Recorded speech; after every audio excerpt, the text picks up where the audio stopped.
మేమిద్దరము సమ్మక్క సార్లమ్మలాగా కలిసి ఉన్నాం. ఎవరో కుట్రదారులు పిచ్చోళ్ళు మా అంటే ఒకటి వాళ్ళ ఫ్యూడల్ మెంటాలిటీ, ఆడోళ్ళు కలిసి ఉండరు కొట్లాడుకుంటారు అనే భావన తీసుకొచ్చి దాన్ని ఎవరో ఎంజాయ్ చేయాలనుకుంటున్నారు అట్లాంటి సబ్జెక్టు. కానీ నాకు కొంచెం చైతన్యం ఉంది, ఆమెకు కూడా కొంత చైతన్యం ఉంది. ఆడోళ్ళు కొట్లాడు పెట్టుకోరు, కలిసి ఉంటారు. అభివృద్ధిలో పోరాటంలో ఆనాటి నుంచి మా తల్లుల స్ఫూర్తి నుంచి మేమందరం కలిసికట్టుగా పనిచేస్తాం. తను వాస్తవానికి జాతరకు ముందే నాకు కొంచెం వేరే బిజీ ఉంటుంది అక్క అని వాళ్ళ మనుమడి ఎంట్రకలు తీయడానికి వచ్చి మేమిద్దరం కలిసి జాతర అంతా సమీక్ష చేసుకున్నాం. ముందే చెప్పింది. సరే సడన్గా మీలాంటి ఇట్లా కొన్ని వార్తలు వచ్చిన తర్వాత ఆమె రావాలని ప్రయత్నం చేసినా కూడా పాపం ఆమె బెడ్ మీద ఉండి కూడా ఒక వీడియో పెట్టింది. నాకు కొంచెం హెల్త్ ప్రాబ్లం ఉంది, నేను రాలేకపోతున్నాను.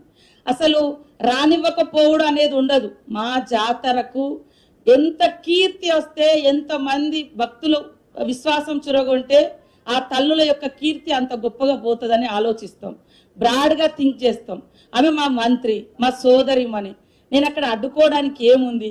కొన్ని పత్రికలు ప్రత్యేకంగా వరంగల్లో ప్రతిదాని కొట్లాట ఇవాళ అక్కడ మాకు ఇన్ఛార్జ్ మినిస్టర్ గారు, నేను నిజామాబాద్ ఇన్ఛార్జ్, ఆమె అంతకుముందు మెదక్ ఇన్ఛార్జ్ గారు మినిస్టర్ గారు ఉన్నప్పుడు కొన్ని ప్రోగ్రామ్స్ ఉన్నప్పుడు పోతాం, పార్టిసిపేట్ చేస్తాం. నేను నా జిల్లా ఉంది, నా నియోజకవర్గం ఉంది, నాకు ఇన్ఛార్జ్ ఉంది.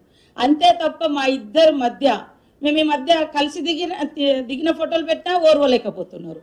మేము ఏదో పని మీద ఉండి ఎటెటర్ పోయినా సహించలేదు. ఇట్లా ఉండకండి, ఆడవాళ్ళని కొద్దిగా కలవనియండి, ఎదగనియండి, బతకనియండి.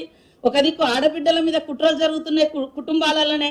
ఆ కుట్రలు బలిగానియకండి, ఆడబిడ్డల్ని ఎదగనియండి. మేమందరం మంచిగా రాజకీయ విమర్శలు వేరు, వ్యక్తిగత బంధాలు అనుబంధాలు వేరు. సురేఖకు నాకు రాజకీయ కలయికనే, కానీ ఎప్పుడు కూడా వ్యక్తిగత విమర్శలు, వ్యక్తిగత విద్వేషాలు మధ్య లేవు. అక్క చెల్లెల్లాగా కలిసే పనిచేస్తున్నాం.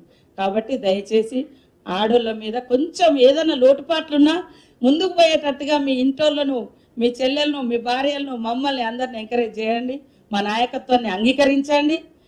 భవిష్యత్తులో ఆడబిడ్డ ఇంట్లో సంతోషం